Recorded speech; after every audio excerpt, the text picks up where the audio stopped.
Hello, hello. I am so excited to be here today because I'm officially launching my new podcast, which is Awaken the Feminine Within. And I'm here today with a guest. But before I introduce my guest, I want to give you guys a little bit of a lowdown of why this podcast is here and why am I calling it Awaken the Feminine Within. So I've been on my own journey over the last few years, personal development. For those that are not familiar with who I am a luxury portrait photographer as well as a feminine energy / life coach.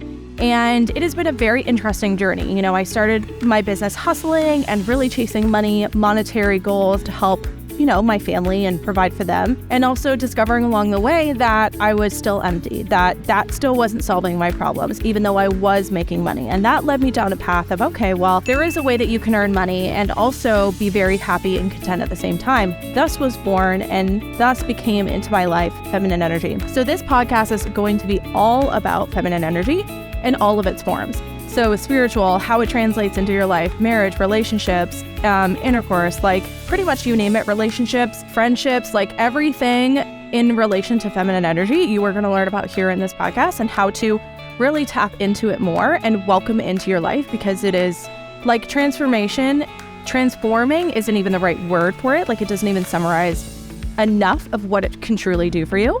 So I'm excited to have you here. The title of this podcast is Why You Should Be Paying Attention to Feminine Energy. It is a game changer, and I have brought in an amazing woman, Trina Peterson, right? I said that right? Right. Okay. So Trina is here with me today. She is an amazing healer, and I'm going to let her introduce herself because her talents and her roles and her energy healing is literally like, I don't even have the proper words to explain it. Why I try and tell my friends, I'm like, I'm not doing a good job. I just need to connect you with her because she is literally amazing and she has helped me so much in my journey. And she's literally no better person to explain to you as an expert what feminine energy is. And so, but first and foremost, she's going to give us an introduction into who she is and what she does. Thank you. I am so excited to be here. Miriam, you hold such a big place in my heart. Oh my goodness. I'm so thrilled for this. So yes, I am an energy healer, and also, that goes into so many things. I began healing when I was in my early 20s, and I've learned over 50 modalities. Reiki is one that people know of. It's kind of an entry-level one. And I loved it so much that I just went on and on and on, and I learned over 50 modalities. And it was so transformative in my own life and in the lives of those that I was helping that I just kind of kept going, and I'm this forever student. But I've had the honor and privilege of working with celebrity clients, people all over the world, internationally. I worked with children, women, and now I kind of specialize in the women field and kids. But I love this work so much. And I guess we're going to explain a little bit about what the work is. I help people have this deep connection with themselves. Oftentimes, we think we're connected because we spend a lot of time in our mental processing, and when we go to therapy, we work in our mental fields. But there's a lot more to us when it comes to our emotions, when it comes to spirit, when it comes to being inspired. Why do I love what I love? Why do I love pizza? Why is my sense of humor what it is? And energy is personality. It has to do with our core essence or our core being. Why were we all born the way we were born? We're all so vastly different. But for some reason, I will laugh my ass off at something and Miriam might not, and might be like, that's lost on me. And it's just how we were since birth. So what I do is I help people to feel safe connecting to that essence that they are. And I help them to connect to things that are beyond words, that are more feelings, that are instincts, that are intuition. And with that connection and with that reception or that allowing of that and not feeling freaked out by it, people usually find they have an additional sensory experience in life. They're able to live freer outside of convention, outside of what they're taught they're supposed to be, and they feel safe leaving that box. Does that say it pretty well, Miriam? Yes, absolutely. I mean, you are so all-encompassing that I think you did a really amazing job explaining, because I mean, you've done exactly that for me. And I think that's what kind of makes it so tricky to, like, for me to tell other people what you do, because it is so internal. It's so soul focused that it's like, how do I, but you did an amazing job explaining it in like simpler, more direct to the point So, okay. So my question for you is,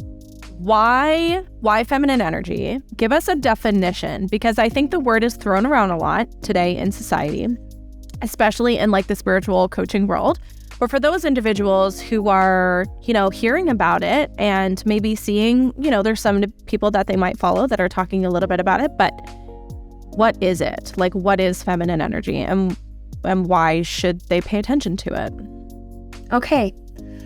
Yes, it is thrown a lot around as kind of a word that I don't know that everyone has an understanding to. You're right. So we all have masculine and feminine energy. We have both. Yin and yang. It's a concept that's been around a long time. And it's basically balance. So men have feminine energy. Women have feminine energy. Women have masculine energy. Men have masculine energy. And this isn't talking about gender. This isn't talking about body parts. We all have both components. The world has it. So when it comes to feminine energy, we're talking about who you are, who you were born into the world as, and that energy is your being. So if you think about like a baby who's just here existing and doing a lot as far as contributing, they're basically functioning, learning, and growing. But we have this immense amount of love for them anyway. We love them even though they're going to exhaust us and they're going to cry and they're going to poop on us and they're going to deprive us of our sleep and they're going to spit up on us. And it's like, but there's so much worth here in this child. That's the best way to describe feminine energy, and it's at its core level. As we grow up and as we age, we start to develop these attributes. So the feminine developed starts to look like, first I was just being, now I'm noticing a personality. Now I'm noticing that I laugh. Now I'm noticing that I have these preferences. And I just have them. They just are. I have a favorite color. If you have kids, how many of you have a kid who comes home and it's like, my favorite color is this. This is what I like. This is my favorite flower. This is my favorite. And they're really discovering their core being in essence. And they love when you make them their PB&Js. And they love when the crust is cut. And maybe another one is like, I hate PB&Js, but I love pizza. Our feminine energy is just this acknowledgement and awareness and receptivity in who we are.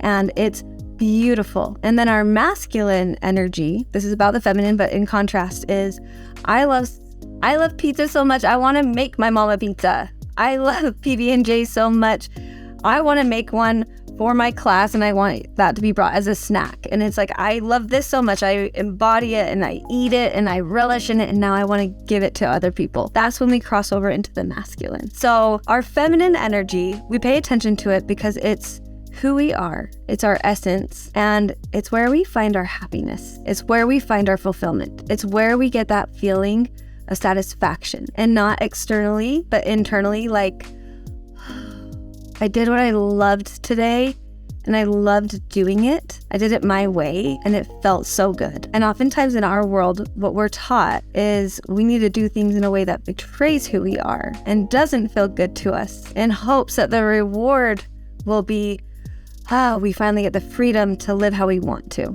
That was an amazing explanation and so resonating, because it makes you think back to, at what point maybe did I disconnect from my feminine? Because, I mean, as something that we've talked about often is how most women are very much not familiar with their feminine and very lean heavily. And I think as a Western society, and more so probably just in the world today, that women are just leaning so heavily on their masculine to achieve a certain goal, and then discovering that, oh, do I even know who I am? Do I even know, like, to have a desire or to have a want or to recognize what you want and then relish in it feels so foreign now. It's like, and I attest to that. I was experiencing that. I thought in order to make money, for my family that I just needed to do XYZ, hustle, literally devote myself, 24/7 to working, and only to realize that I was punishing myself, punishing my children, punishing, my relationship with my husband. Like everything was just dying around me. Sure, I was making money, but at the sacrifice of what? Because everything else around me was dying.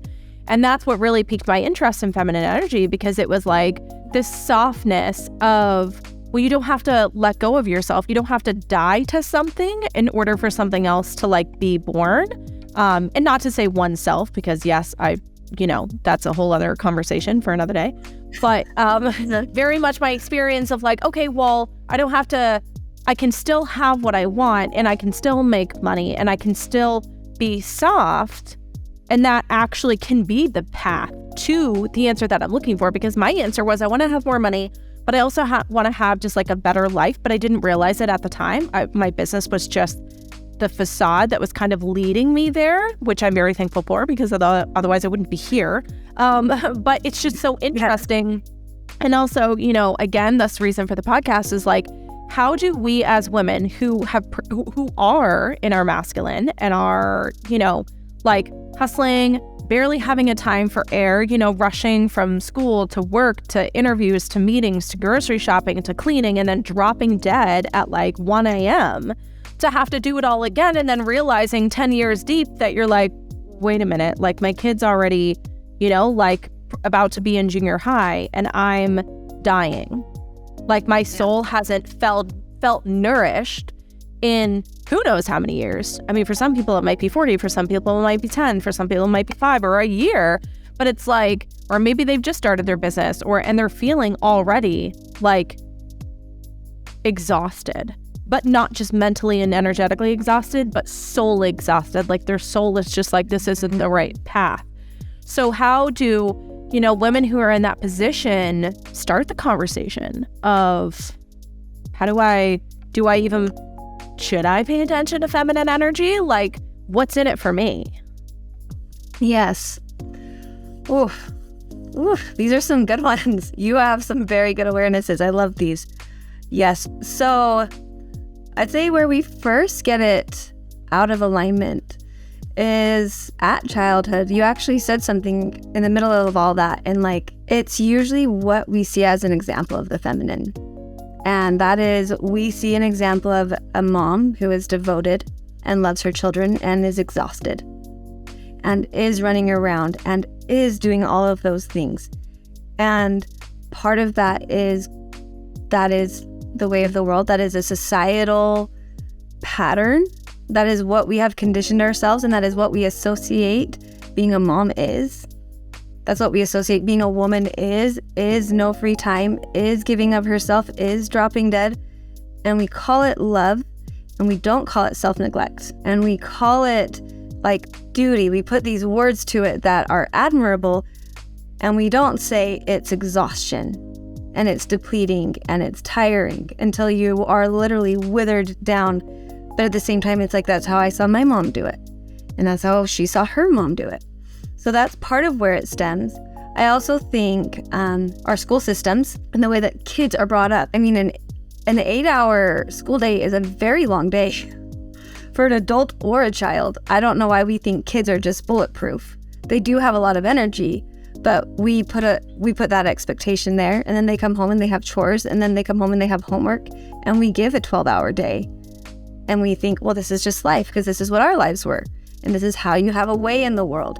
And so a lot of it is societal. And the thought of breaking from that, if you're someone who's burnt out and overworked, is you probably hear something like, that I need to do homeschool, and that's more on my plate. That I need to have my child more, which I love them, but it means more energy towards them and less energy towards my job, or there's another competing factor. And it just becomes so justified. Like, this is what we do and this is what it is. So when we give ourselves a chance to take a step back and really look at it, and where that misstep happens really is following the thinking of it I'm going to give until I have nothing left. I'm going to give when I don't have something to give. I'm going to expect it to not have a negative impact on my health or my well-being. I'm going to live from deficiency and I'm going to call it love. This is the masculine energy. No pain, no gain. You got to work for it. Even like no cheat days. Like when was it a cheat day to just eat what you wanted? When could you just not eat what you wanted to eat? We have this entire rigid structure. And it's really interesting. I think I read something recently that said that women, it wasn't until 1993 that we started including a woman's needs in our healthcare, that we did all of our stuff on men and none on women. And so I don't feel like there's ever been a really good example of this is what feminine energy embodied looks like. When we look at how feminine is seen, we look at it through a male model. And the way that it works as a male, they have their masculine, feminine too. The masculine does first. We both have the same components, but we're opposites, yin and yang. So the man, to receive himself, he first goes out and works and provides and protects, and so that he has something to give to the female. That is a man in balance. That is the healed masculine. They don't put themselves first and then expect the woman to take care of them. That would put them at an imbalance. So we are following a male model in society instead of the feminine. So the feminine would be, and it's very logical to me, how do I get replenished and nourished? I listen to myself. I listen to my needs. I listen to my body, I nourish it. And if you think of pregnancy, as soon as you find out you're pregnant, you start taking it easy. You make sure to get on your prenatal vitamins. You make sure to up the self-care. And so that you can create and build this life inside of you that's amazing. And then you give birth to it. And all the while, you're definitely protecting on this, or you're relying on the masculine, on having that dynamic from your partner. So if we were to look at just like, what is the feminine and what is it that we give men so much that they are like, I just love this. I just, happy wife, happy life. She sets the tone for the household, right? Well, we set the tone for ourselves. And if we realize that significance of we set the tone for the household, then the job of setting the tone for ourselves becomes that much more relevant and that much more of a priority. And there is so much guilt and shame around doing that because it's just not seen. So we have associations to it that it's selfish and that it's not producing results. So it's not relevant and it doesn't matter. But truthfully, what matters is that we have this innermost essence, and we'll call this the light feminine. The light feminine is who we are, this desire to love, to create, and to foster life. Whether you want to have children of your own or not, we have this need that is maternal within us to create beauty, to create safety, to create connection, to create vulnerable spaces where people are held. I love when you're in a group of women and somebody's talking and you'll look in the audience or you'll look around the group and people are like, the other women are nodding along and holding space and supporting them. And it's like we just ooze this belonging when we're not taught that it's profound and that this is an essential part of society, being in a good state of mind and of living. We can really easily overlook it. And that's something that's happened is women have really been poo-pooed. Like, you're so emotional. You're so much. And so we do it to ourselves. We nag ourselves and we get into our masculine. We also have I call the dark feminine. The dark feminine is like our mama bear, warrior self, the part of us that stands up for what we believe, for who we are, and says, hey, I'm going to make sure you are a good man before I let you experience my light essence, my light feminine that is life-giving. I'm going to make sure you will be good to me before I give you my heart. And she is fierce, and she is a little bit wild and untamed, and gets the scarlet letter, and gets the slut shaming, and gets the who are you to think you can just go out and do what you want. And so in both ways, there's a deep misunderstanding on a societal level of what feminine energy is, and then also the role it plays and how to embody it. And a lot of times the light, what happens is that light essence that's so giving becomes passive, or it becomes exploited. Like, you're just supposed to give this to people. This is your duty. You're a woman. And it kind of feels wrong giving it, and you can really get resentful. And then on the other hand, we have the dark feminine, who can be this warrior and who can really stand up and protect her family. But if misinterpreted and she becomes wounded, can really become an enemy and hardened and pushes everyone away. And nobody's getting in to here. And I can do it myself, and screw you and get out. And so then this dynamic happens where there's this part of us who wants to love and share and create and do the things that we feel so instinctually called to do. And yet we have this dark feminine who is a good force, but who is overly protecting us.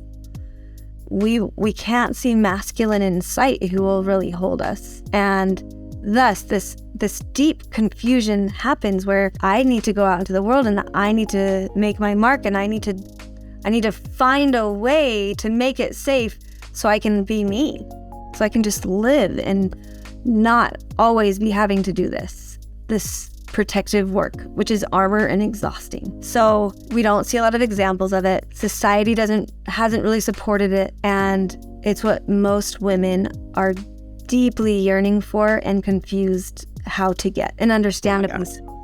Yeah, absolutely. I mean, everything that you just explained there, between the light and the dark feminine, it had me thinking back to like, oh yeah, I mean, I remember specifically, feeling that like light feminine aspect of things, like the desire to create and the beauty and the lightness in the generosity, I think that happens when you're experiencing your light feminine, but also yet at the same time, the dark feminine. And it's so interesting to have you explain kind of like, the good side and the bad side of it, because, there is absolutely like a good side and a bad side to, both feminine energy and the different sides of feminine energy. And then also, of course, the masculine energy, which I know we're not diving into a lot today, but seeing and hearing, that wounded side of the feminine, I mean, that 100% like explains me, like the dark feminine energy and, kind of what I had gone through and everything. And so, say a woman is listening to this episode and she's like, really, it's checking all the boxes for her. Like, oh, I want lightness. I want to not feel like I'm wearing, protective armor like all the time. But at the same time, they're not quite ready or feeling secure in themselves to, what's the word? I don't want to say like not a willingness to like be hurt, because I feel like when you're in your healed feminine energy, whether it's light or dark, you don't really get hurt to the same extent that you would have if you were in a wounded place. And that is something interesting that I just experienced. I mean, I had someone who I knew very well attack me recently, and it came from a good place. Like I intuitively was like, oh, I need to reach out to them. And then they came out and attacked me. And I was like, I felt so bad for them. Like that's when I realized that I had reached a new level of healing in my own feminine energy, because I was coming at, and I checked in before I sent them a message, and I just said, you know what, I'm coming from a good place. Like no matter what happens from this, I know that this is something that I have to do. And, I was sad, but it wasn't like because it hurt me, but because I just felt so bad. Like there was so much more perspective, and there was so much more like, oh, I just feel sympathy and just distraught for this person, because they were coming from a bad place, right? Like they were severely hurt, and they were in a lot of distress. And then the next morning I woke up, because it really affected me a lot. And I think that, the feminine is like being able to feel what someone else is feeling, right? Like we're very empathetic, and the ability to be empathetic is key. And I just realized the morning after, I'm like, I would have taken that so personally even 6 months ago. Like if that had happened 6 months ago, I probably would have lashed out and been frustrated or, done something to retaliate because it would have felt like a personal attack. But I'm like, but it's not that. It's so far from that. And being able to recognize that I actually wasn't hurt, that I was just I was acting as a mirror for this person, was really eye-opening, because I'm like, that's curious, and then I'm like, that is, again, another insight into that feminine, because the feminine, when we think about how we as women, traditionally speaking, like we're the worst at insulting each other and like gossiping amongst each other, and throwing insults and like, bringing each other down, which is, a horrible trait. And I feel like that is a huge discussion into the feminine and, why that takes place. But again, another discussion for another day. But thinking about how we as women have a tendency to just, and first and foremost, it starts with ourselves. Like, how come we can't hold space for ourselves? And that's why we can't hold space for other people, right? When other people are hurting, or when we're hurting, we automatically have to bring other people down. And the question is like, why, right? Because the feminine doesn't do that. Like, the feminine energy, like, she is able to hold space for her own pain and the pain of those around her without both bringing either down at the same time, right? Like, if anything, she's able to hold space for her own pain and maybe even uplift others, because it's not coming from a place of like frustration or like need. She's just so secure in her own self and in her own needs that she's like, okay, I recognize that, yeah, this might not be an ideal situation, but I sure as hell will be dead before I bring someone else down along with me. You know what I mean? Like she is so respectful of the need to be uplifted that she can hold that space. And so going back to what I was initially saying, because now I'm getting off sidetracked, is like, say a woman is feeling the ache and is feeling that like longing to have the nourishment, to have balance, to have healing from their own wounded dark feminine or their own wounded masculine, where they've been giving and giving and giving, or maybe they've been secluding themselves and not willing to show up and open up their heart and open up space for themselves. What do we tell those women? Like, how do they start the journey of opening up to yourself? Because it's pretty daunting. I mean, it doesn't have to be, but I think it can feel that way. It can.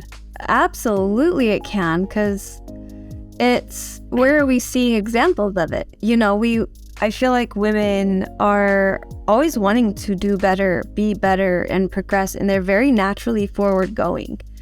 But when you are seeing, like, I'm feeling so much, and we do feel so much, and we have all this chemistry going on inside of us, and we're looking around and going, is that the way?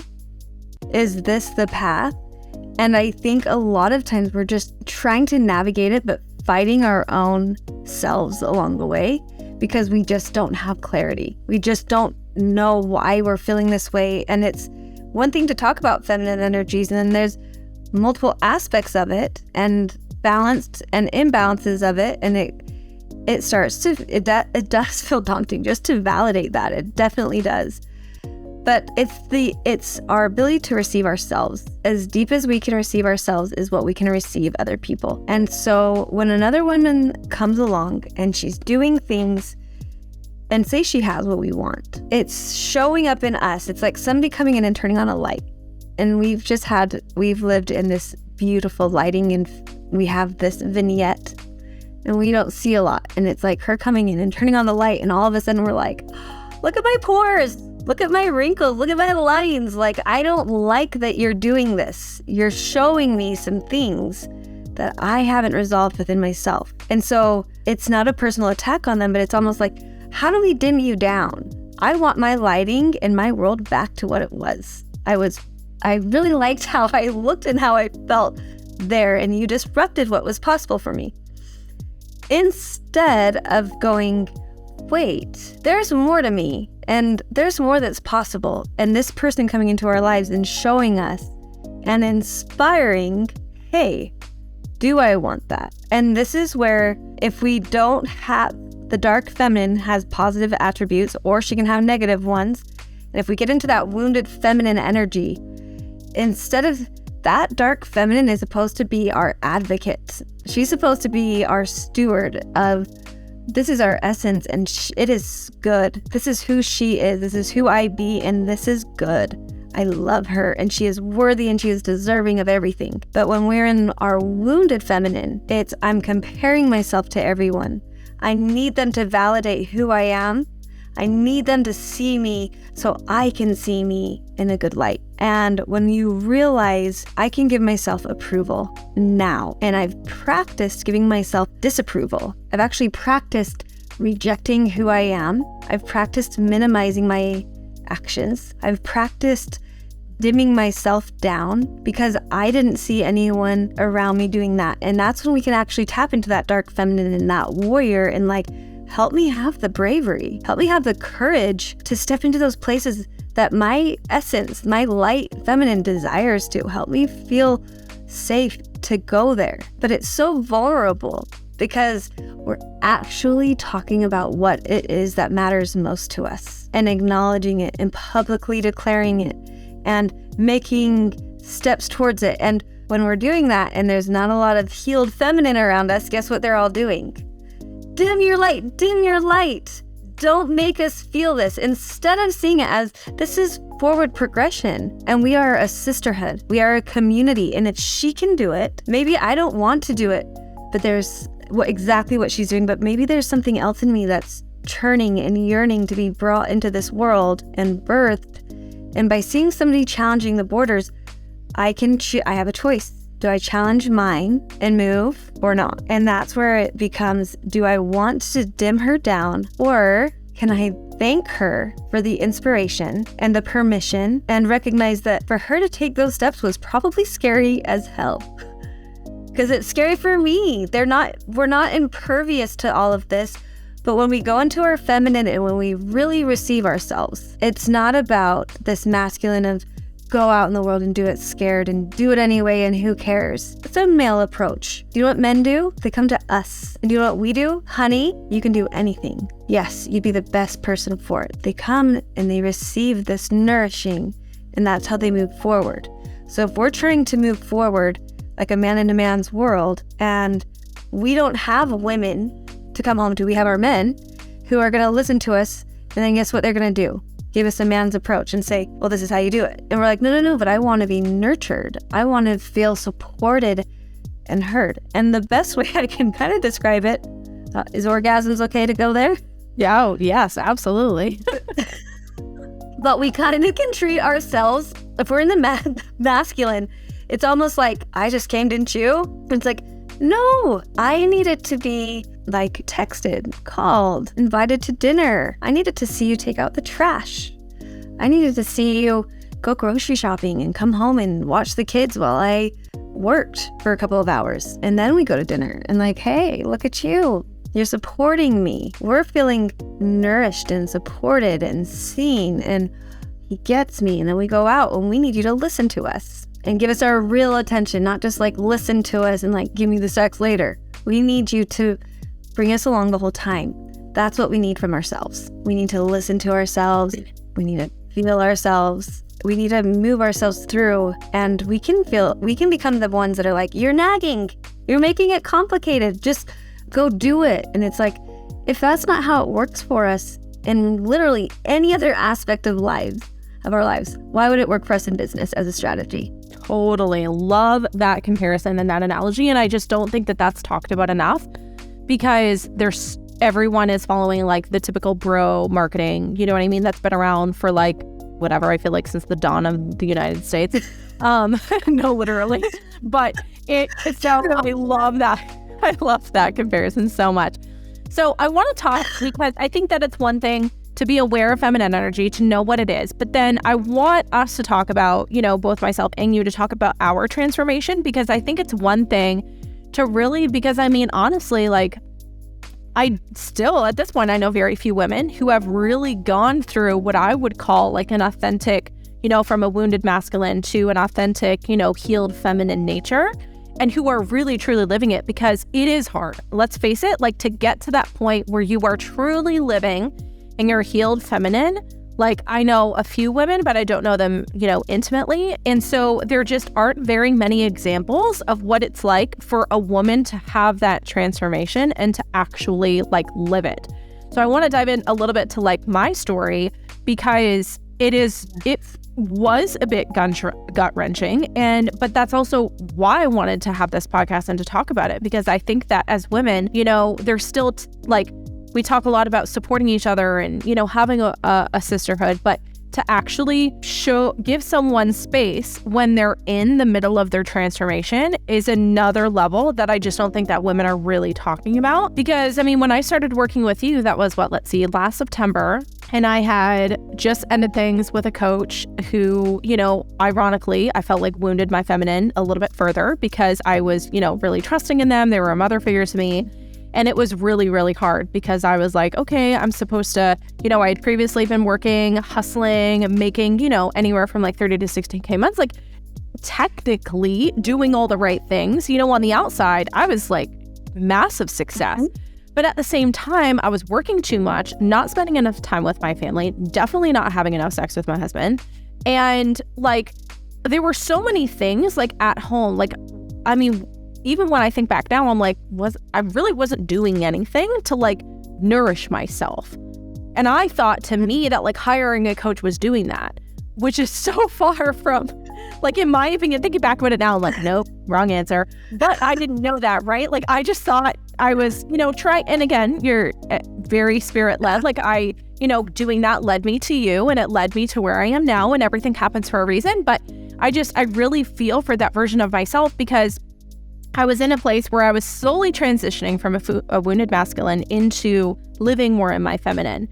And what the vision was, and at least this is what I thought living in my feminine was like, and it's slowly changed over time, but I thought it was like having more time, right? Like having more time with the things that I want while also making money.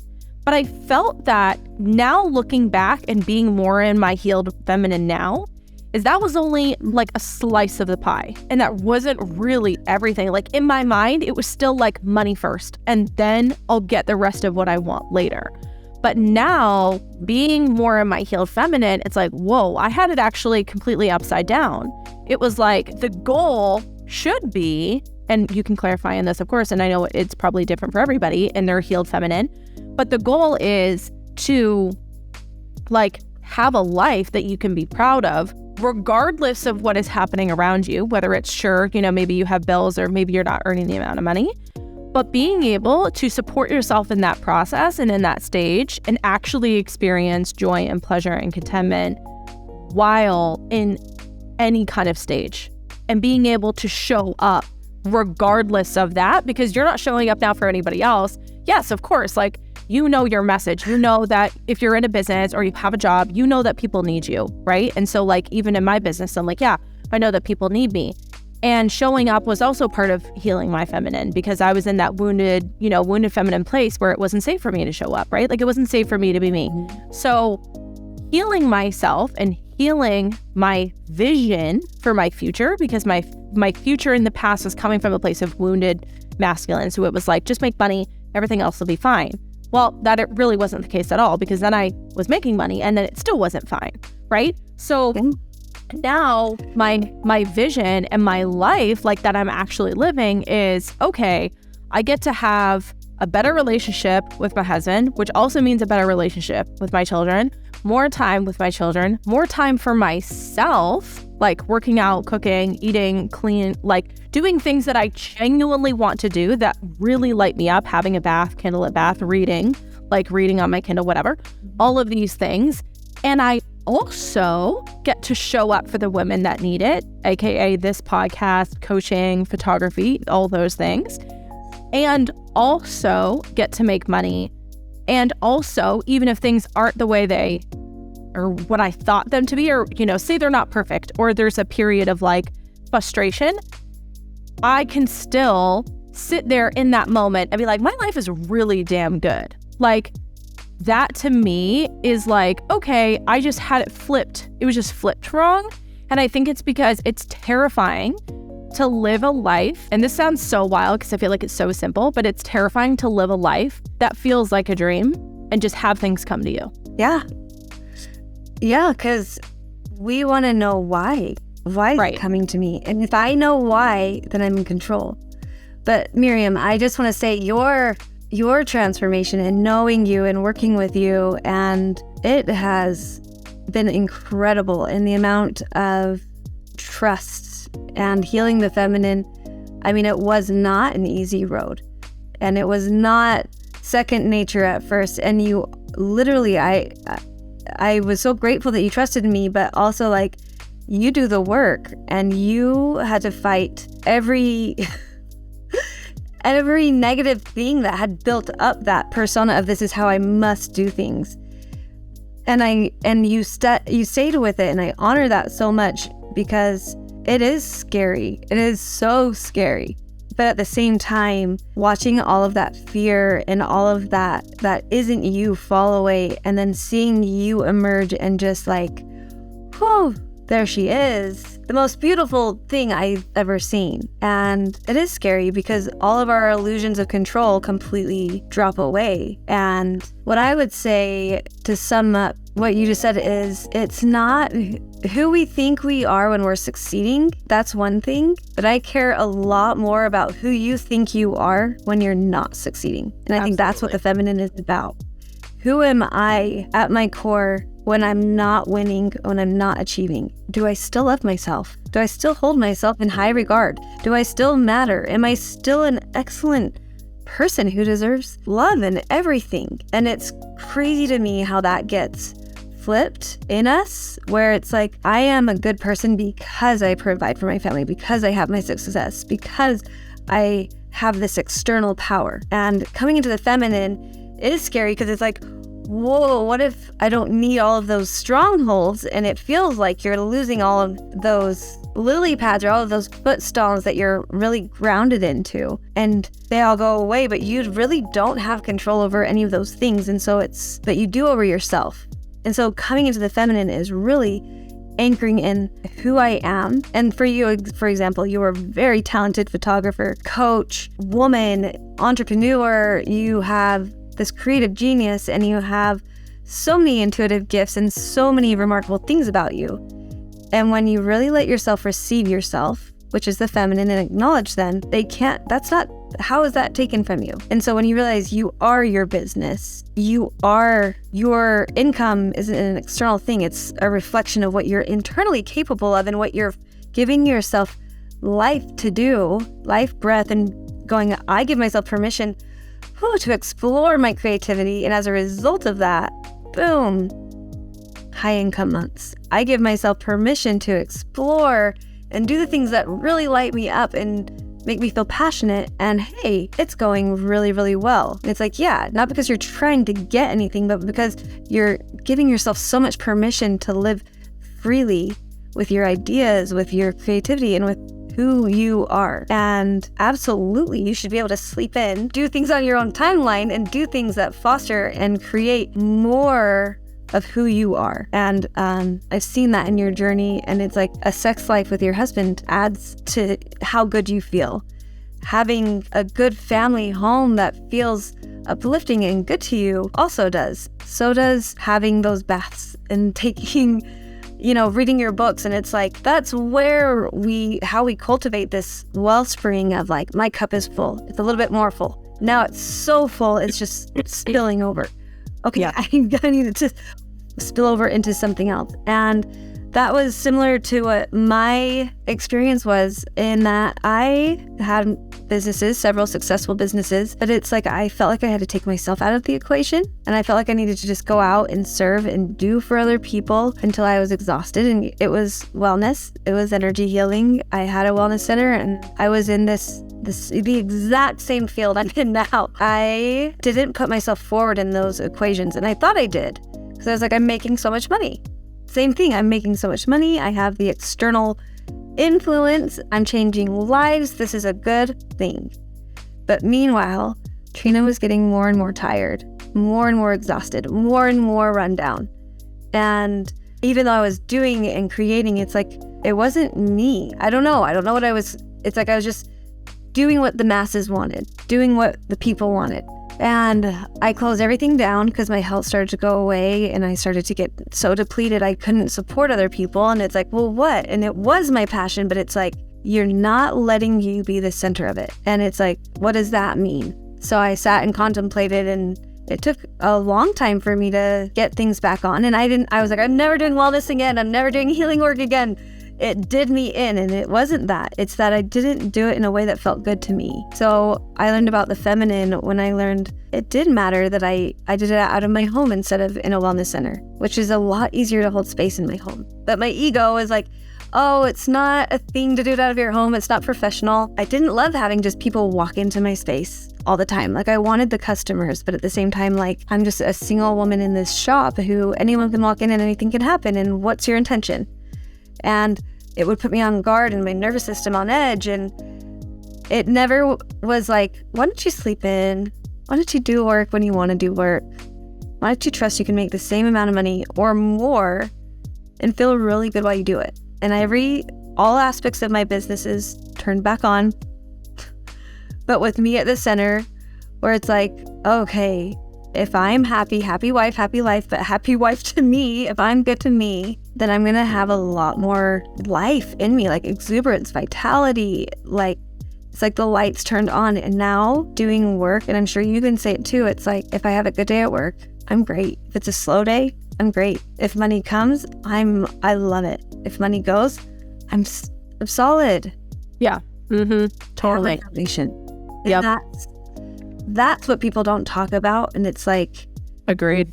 Because I think they think I'm like, I remember thinking, like, if I don't need anything, like, I'm just some person that's just detaching from society or something. And it's like, no, you're not giving your power away to everything.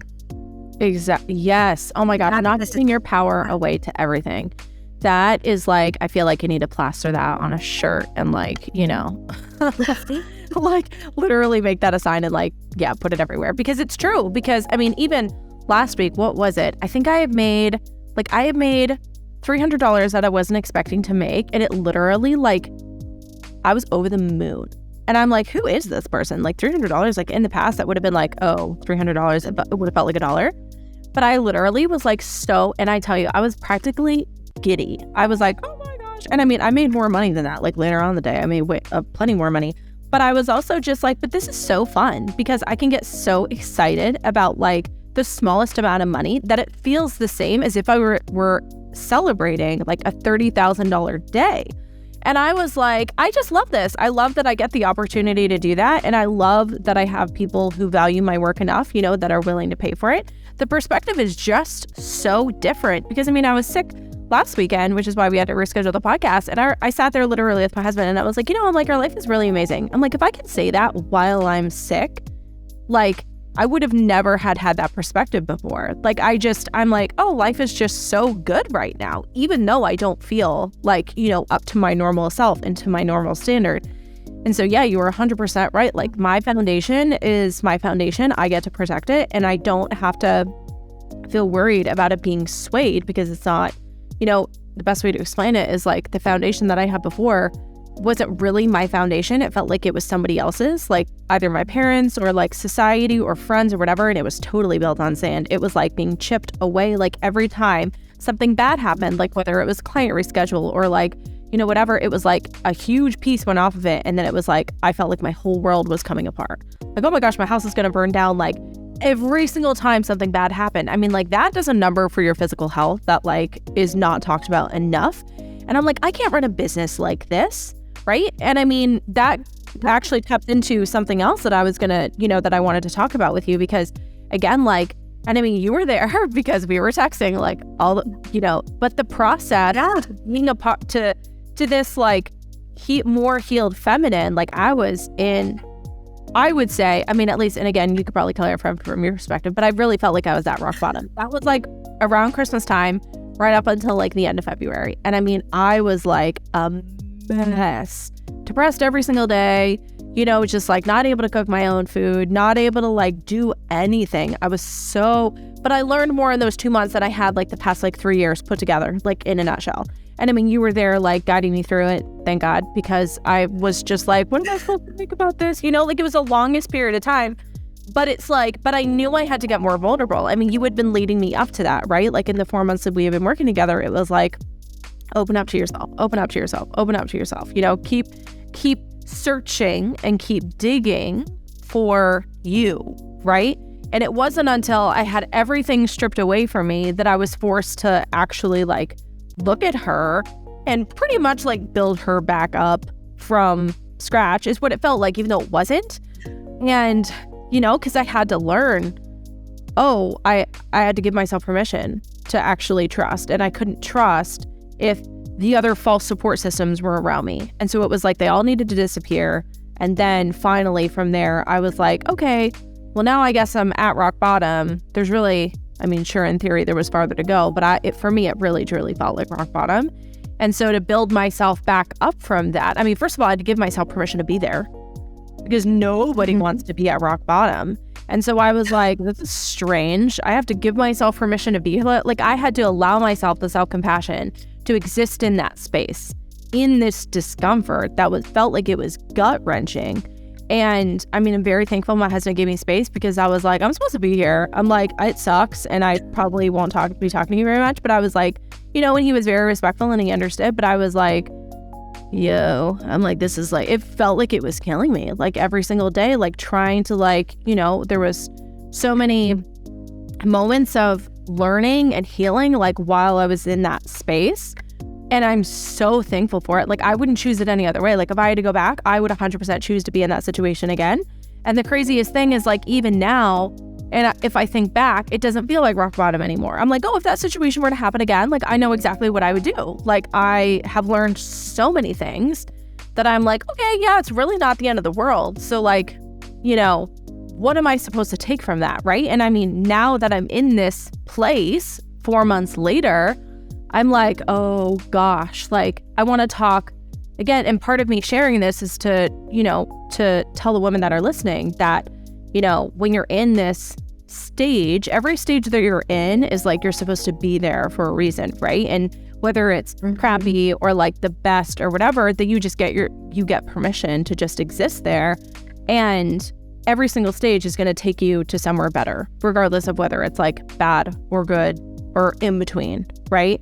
And you tapping into yourself is what allows you to take control of the perspective and to not feel like you're controlled in the process, right? Because for me taking control of that situation was opening up more to myself, showing up for myself and showing myself, again, like nurturing and being a mother to myself because I had to. I was basically forced into a corner to do so.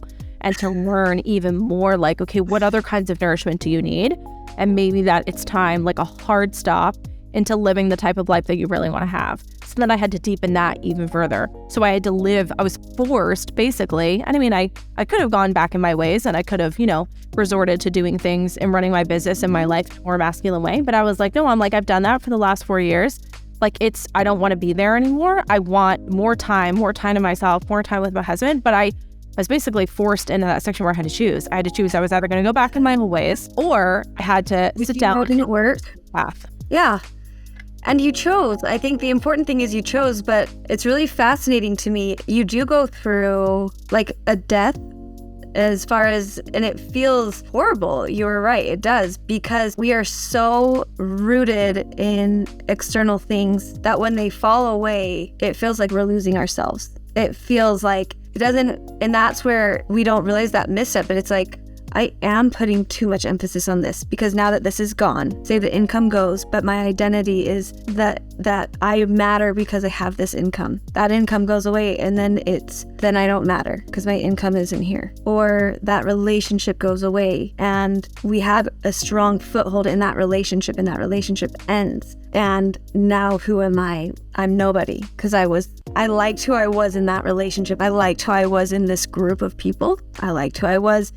And we do this and we form these superficial attachments and they become who we identify as. And the scary thing about that is, say you do have to leave that establishment, that family, that coach. And then it's like, but these are all my footholds. So we are not living a life authentic to us. We're living a life attached to who we think we need to be to get love. And so at the end of the day, when that all goes away, and it is very scary because it's very real. However, it is self-love because you're going, now all I'm left with is me, crap. And then at the same time, it's like, wait, I have me.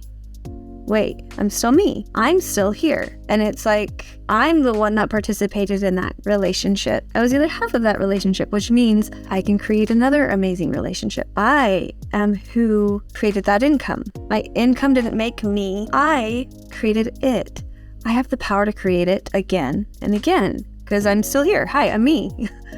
And I have the ability. And if you notice all of these I's, something we do is we tell women it's very selfish to just think about yourselves. Because if you're thinking about yourself, then you're not thinking about doing everything for everyone else all the time, which is what's depleting you.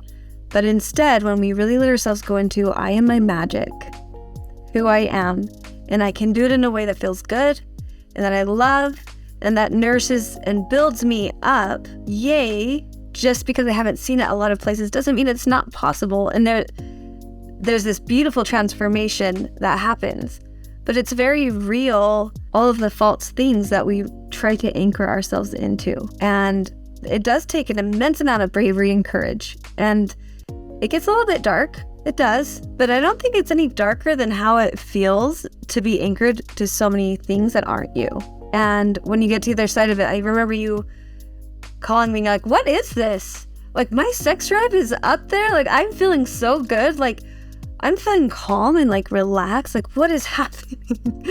And it's like, yes, it gets dark. But then on the other side of it, it's like, oh my gosh, I have freedom of being. I have freedom of self. And it's like, oh, now I can go and create anything I want. But it's like, and it feels good. And it feels good to me. And it's my way. And it's just like when we were born, that specific, like, it's my humor. It's my favorite color. It's the things that build me up and bring me joy. Not because so many things had to happen and now I'll be pleased. I'm living so freely from who I am, and my identity is so clear to me. It's not something I'm trying to curate all the time and to gain approval with. I'm just living and leading and loving it. And it's like, and look at that, it's working out. I'm sure that $300, I would be curious how you made it, because it's not probably the dollar amount, but it's probably that you let yourself be freer than you've let yourself be in a long time. And it's like, and I got paid for it. And it's like, that could have been $1 million.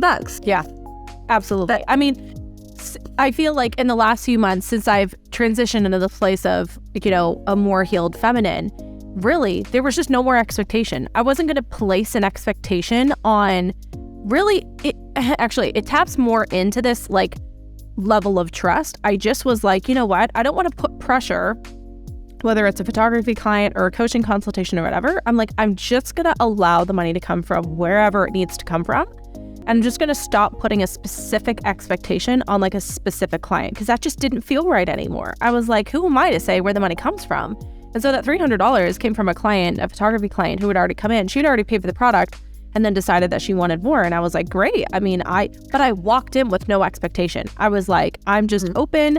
I'm welcoming to whatever, however money comes to me. And it's like, and so again, the trust factor of like, okay, I mean, of course I would love to make money, but leaning more into that, like, okay, well, how much more open can I get, right? How much more trusting can I get in myself, first and foremost, but then also in just how what I want can come to me.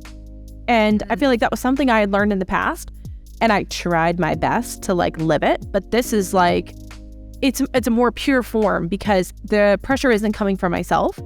There's just no more pressure anymore. The only pressure that I have is just to make sure that I'm well nourished and that I'm well taken care of and that I'm not giving my energy to something I shouldn't be. But it's just so much more pure. It's like, okay, in a way, it reminds me of like, a child who goes to a party and gets more gifts than they were anticipating. You know what I mean? Like, sure, they were expecting gifts, but maybe they weren't expecting the type of gift or the amount of gifts that they got. And that's really like more so the energy at which I'm coming from. So, okay, so the next thing I wanted to talk about is, what would you suggest for a woman is there something that she could do or an exercise that we could do now that could help her tap in to that feminine that gives her a little bit of a taste of like, oh, I can feel into that. And maybe that's what I can facilitate or nurture more in myself. This is something that I like to do at the beginning of my day, or I do it at the beginning of my day, I do it throughout my day, I do it before I work, before I come on something like this. And yeah, you can do it with me if you want, but if anyone's driving, probably don't do this while you're driving. Wait and do it later.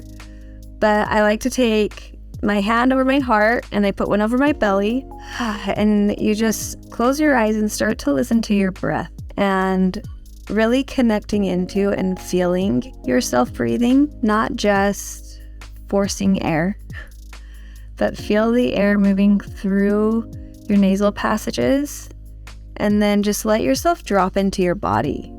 Invite yourself to maybe wiggle your toes, relax your shoulders, and soften your jaw, noticing your breathing again, and maybe it starts to deepen. And asking yourself, as you're feeling your heart beating and your warmth, what do I need? What am I feeling?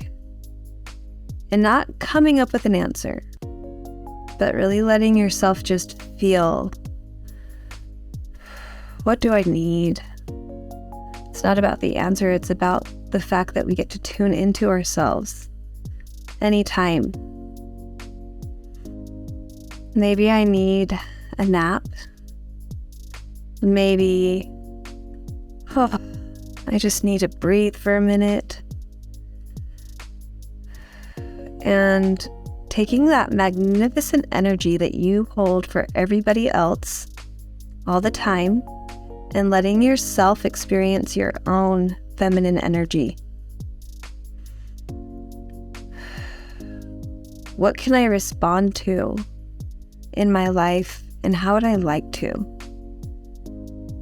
Am I feeling really stressed out lately? How can I respond to that with love? Do I need a bath? Do I need to go for a walk? Do I need quiet? And how can I lovingly give that to myself without feeling guilt or shame or weak, but really respond to myself and say, yes. Yes, I can absolutely honor you and carve out time to give you whatever it is you're needing. And just notice your breathing, notice your toes, notice your hands. And I like to give myself gratitude. Like, I've been doing so much, holy cow. I have been holding space and loving and going for a long time. Thank you. And I'm going to invite myself to do things in ways that feel really, really good to me, and to be open to what that change, which is a scary word, but I'm going to be open to that change in my life. And I'm going to trust I can reach my big goals in ways that feel good to me. Just feel and notice. Maybe take one last breath or two and do a sigh.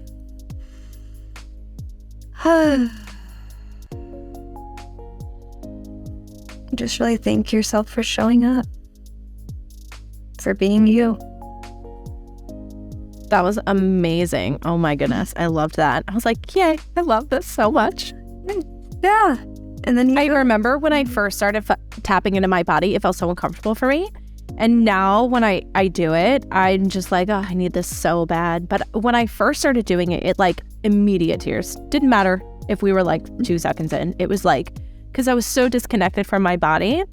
And it was like my body was craving to be seen and to be felt. So I really hope that the women who like did that exercise are it's vulnerable to be seen by yourself. It is.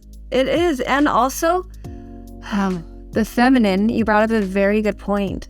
The feminine, a lot of times we reject it because when we connect into ourselves and really receive ourselves, guess what the number one thing is that we feel? I am so tired. I am exhausted. And so we tap into that and we feel really big emotions. And it's like, close it out. But what we don't realize is you're already carrying them. They aren't new. These are what's bubbling just under the surface. But much like a toddler who throws a tantrum because they don't get something, the next thing they do is they usually fall asleep and then they wake up and they're just fine. And so with us, if you can let yourself feel and maybe cry and take a nap and connect to that exhaustion and so I'm gonna give it rest. I'm gonna give myself some rest. Why is sleep deprivation a part of being a female? It's not. And so true. Yeah, you don't have to reject it, and it is vulnerable. But once you get used to it, isn't it just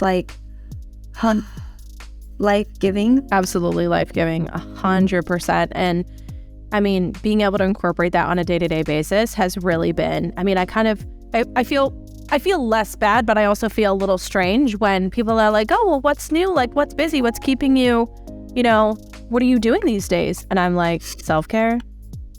Really, that's my identity, because I'm like, I'll do my work on the computer, but I'm like, don't ask me to go to a social event. I will slip my eyeballs out. Not because I spent so much of my lifetime giving to other people that I'm like, no, this season of my life, and I don't know how long the season will last for, but I'm like, I crave time with my family, with myself, and with my husband. It's like, that's it.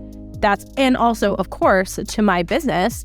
But it's like, this is what I'm rebuilding the foundation that should have been built ages ago, but time and a place for everything. Yeah. And so it feels just kind of strange because then people are like, so you've been doing nothing. And I'm like, well, I wouldn't describe it as nothing, but it may seem, and that I think is the guilt that women are afraid of acknowledging. I'm proud to say, yeah, I do nothing. Maybe on some days. Just because I'm not working 12 hours a day doesn't mean I'm doing nothing. It's just that my life looks different than what a normal entrepreneur's might look like. But also, that's what I'm trying to help other women with, because we shouldn't be working 8 to 10 to 12 hours a day, right? And now, speaking from experience, I used to do that and it was horrible. And my husband had such anxiety because he was like, oh, you're gonna go back and work on the computer. And I was like, oh, well, it was my safe place. But now my safe place is I just want to live in my healed feminine, right? I want more of that. You crave more of yourself, but it doesn't come from a selfish place. It comes from just a place of literally healing. Oh, this is actually what I need in order to better service my business and better service my family, and everyone just benefits when I nourish. Yeah, and you can probably find, I'm sure you're noticing this, it's my safe place. I'll go and I'll turn my wheels to make myself feel productive is the old way. There's the wounded feminine. And when you let yourself be nourished, it's you'll be amazed what a power hour at work, when you come and you're clear and focused and rested and your mind is relaxed, and what comes out of you, it's well, that was actually relatively simple to say what I wanted to say, and there you go. Yeah, it takes versus energy to get work done. Yeah, because I don't need to sit here and grind and squeeze from my mind, this exhausted mind who's laboring, not trusting, not knowing what to say. What do they want me to say? How do I? It's whew, that's such an intensity. And then it's I come home or go to bed with your husband and you're I'm not in the mood. And it's of course you're not. And then you're not feeling good and you're not getting that oxytocin, which is what we thrive on. And we're trying to live off of dopamine, which is what a man thrives on. We literally get into the opposite cycle. So it's it is scary to let an entire way of existing unravel. Just trusting that something better is going to come in and it's going to be easier. But it's the feminine nature. It's our nature. And if we can trust our nature, and that it's natural for us to create, and that our bodies know how to support us in creating, and that it looks very different for a woman than a man, and that it brings us success. But women, our brains are connected to everything. We understand and perceive the emotional climate of a room, what's going on in the dynamics of socially, and what we're feeling inside. And we have our hands in so many different things. And we're taking the temperature all the time. And it's remarkable. And if we used those gifts and just let ourselves trust our intuition, trust what we want to say, trust when we feel something, and just like, apply that into our business. And it's like, I don't know why this fit right now, but this, I'm feeling this is calling to me. Give the microphone to that, literally. It's like, oh, and then here you go. And it seems magical, but it's like, I'm really just letting myself be who I am. Absolutely. I love this so much. Is there anything else that you think a woman who is learning more about the feminine and learning more to tap into it should know? Oh, let's see. I mean, that's on for days, but you know what I'm saying. But just love yourself. Yeah, but love yourself along the way. I love the transparency that you've had that has been here in this collaboration, and that it is hard. It is scary. It is beautiful and wonderful, and it's absolutely worth it. But if you know that that's what you're embarking upon, then bring love into it, bring understanding into it, bring grace into it. And don't embark on this journey and guilt and shame and, I can't believe I'm not getting this quicker. And it's like, I loved when you're like, it takes what it takes. And it can be months and it can be scary. And like my husband left me alone, and I'm so grateful because he let me. And similar thing with me, it's like, I needed this to flow through me, however it needed to. And it was hard enough. It's hard enough being a leader and coming into this powerful place and trusting and going against everything we see in the world and just trusting a feeling. And how brave is that? Like, that takes so much courage. So I would just say, it's not just that you do this if it's calling to you and going into this healing work, but it's loving yourself and being so aware of how you're handling yourself. And if you're taking a nap and then waking up and like, I can't believe I slept that long.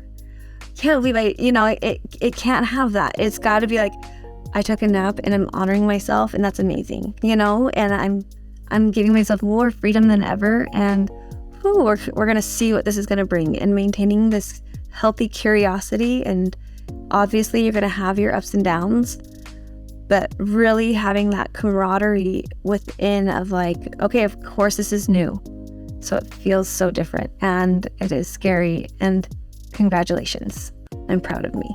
And just keeping that, because I think that's something that you did also, even though you were terrified, and that's how you kept going through it. Oh, absolutely. I mean, you showed me first and foremost, that even though I was already aware that, I shouldn't be judging myself, it was always so easy to fall back into. But again, hitting that ground zero was like, I really cannot any longer, like in my life, have any more room to facilitate that even coming back. And so it was like, what can I do to, as much as I possibly can, permanently rid myself of my own judgment? Because it 100% gets in the way of anything, any kind of personal development growth, any kind of, success with the business. And so I had to spend more time working on that for sure. But I mean, you definitely helped me in that process, because it was like, you have all these blind spots that you're not aware of. And so having that someone else who can show you, you know what I mean? Like, you've been living with this bad habit for 30, 40, 25 years. You know what I mean? Like, it's really hard to rid yourself of bad habits like that. And so having someone to support you in that process, was huge for me. And then kind of having the seclusion of ground zero to really like, not hyper analyze, but I think more be hyper aware of like, to a minute aspect, like, okay, I really need to get more zoned in on what really isn't serving me, including my own thoughts, to the point where like, okay, great. Again, I'm forced to be vulnerable with myself. I'm forced to love and support myself on another level, right? Like no matter the depths of it. And I learned that I had more judgment to myself in like specific areas like money, and specific areas like, oh, I can only be successful, XYZ or whatever. There were so many parameters that, I mean, and I've been on this personal development journey for like 4 or 5 years. And I was like, wow, how did I not realize that I still had judgment of myself in this area when I've happened upon self-judgment, analysis like a million times, and seen it talked about, heard about a million times, and it's brought to my awareness, I shouldn't be judging myself anymore, but it has so many layers to it. And I feel like feminine energy really helps you bypass a lot of that conscious BS that, a lot of motivational and personal development talks help with. But the feminine energy helps you get to the core of like, this is where the judgment stems from. And that I feel like is, again, why I'm so passionate about it. And then also why I think it's so important to pay attention to it, because feminine energy, exactly how you explained in the beginning, like this is your essence, like this is your core, like this is who you are by like nature, by default. So by paying attention and following the pathways of feminine energy allows you to kind of skirt around the conscious stuff that helps you feel good temporarily and helps you really get to the point. Like I was explaining to someone the other day, because she was like, she's like, I find if I don't do my affirmations at a certain, at the evening or whatever, then I'll wake up with a little bit more anxiety. And I'm like, well, the affirmations are just a Band-Aid. I'm like, we actually really need to get to the core of like what's giving you anxiety in the morning. And something tells me that has something to do with how you're living your life. And she was like you could see the wheels turning in her head.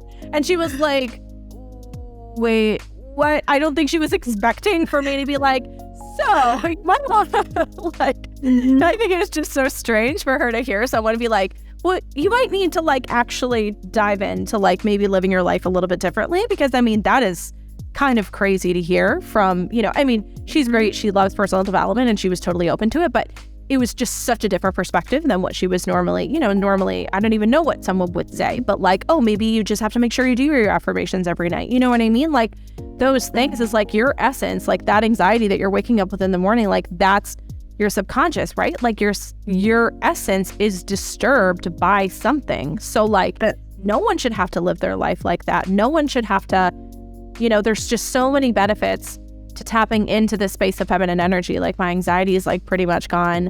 So many of my health problems like gone. And it's like, oh my gosh, it was worth the work and the effort and the crying, that went along with it. But okay, so let's kind of tie this up here now. So what kind of services do you offer? And I want to get people the information if they want to reach out to you, and we can talk a little bit more about that and just So I have different coaching packages. I have one-on-one work, and I am creating courses right now that are self-paced and people can walk themselves through. And you can find that at refinedhealingbytrina.com. And then my Instagram and social media, I think it's trina.rose.marie on Instagram. Those are the two best places to find things. And I am releasing more things that are self-taught. So we can do one-on-one healing work, but also if anyone wants more information about this and what it's, about healing, about feminine energy, and just kind of wants to get familiar with those things, that's my project of April. That's what I'm springing into this year, is a little hub where people can just have their curiosity and venture into this world, because it is so foreign and it can take a minute to wrap your head around. But those are the easiest ways for me. I love it. Amazing. Okay, so definitely connect with Trina on social because she is amazing. Check out her website. I worked with her, and my business, this podcast is my baby, because I am so obsessed with feminine energy and just what feminine energy has transformed my life into. But I also have, I have my photography business, which if you want empowering experience, you can check out. You'll find everything at miriambulcher.com. But I do also have the Intuitive Woman, which is my coaching business, which I help women intuitively live and transform their lives. And we do that through business and also through personal and all that good stuff. And feminine energy is, of course, a huge part of it. So Trina and I do very different, but in similar wavelengths, because Trina is very much focused on the energy aspect of things and really getting to the core. And I am very much like heavily emphasized, like the business is usually the way we enter into that conversation. And then it's like more lifestyle and then more, I don't really touch the energy work aspect of things. Trina is like, you know, she's going to get to the core.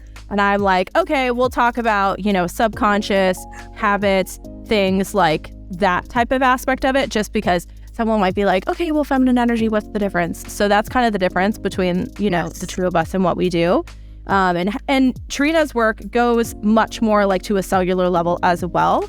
So I feel like that it has been my experience, at least with it, is like, you know, Trina's really going to get to like the root of the issue. Not that I wouldn't do that like with the coaching, but it's just a different wavelength of doing it. So there's different, you know, different boats for different, you know, very complimentary. It is. Yeah. Yeah. If you're having, mine is like, if you want to get to your like childhood core trauma, if you really want to have a good understanding and go deep into the root issues. And I do energy work with them, hands-on healing. And that's usually done distance, and help move the energy that is keeping things stuck in your nervous system. It's a whole thing. But you can learn more on my website. But love Miriam's work. Big fan. Yeah, and oftentimes I have clients who work with me who, you know, I'll send a Trina for like specific, you know, inner child, like that deep wound, because the deep wounds are like, you know, we can do a lot around them, but at the end of the day, you can only avoid them for a certain amount of time. And so that's, you know, we're complementary. We get along really well, because I have people who are like, I want to start changing my life, but I'm not ready to, like, you know what I mean? Like they're wanting like the introductory kind of phase of like, okay, I want to transform my business, work less, start enjoying my life more. And that's where my coaching comes into play. So yeah, everything is at miriambelcher.com. And this pretty much ends the podcast. I mean, we had a really good discussion here now, and I hope that you will very much follow the podcast, subscribe, and definitely as well share. It is going to be on all the platforms a normal podcast would be on, but it's also going to be on YouTube. So if you are someone who is a bit more of a visual person and wants the, you know, that connection, I know for me, like being able to see someone's body language is always nice in addition to the audio. So if you're like that, definitely go and follow us on all those platforms. Trina's information is going to be down below. If you are on YouTube, and as well, it'll be on the screen for YouTube too, but it'll be in the descriptions. And so definitely share with your friends, give us a rating, and I will look forward to seeing you. I'll look forward to seeing you and also to have you listen along for the next podcast. So thank you again, Trina, so much. And we'll see you guys again soon. Thank you.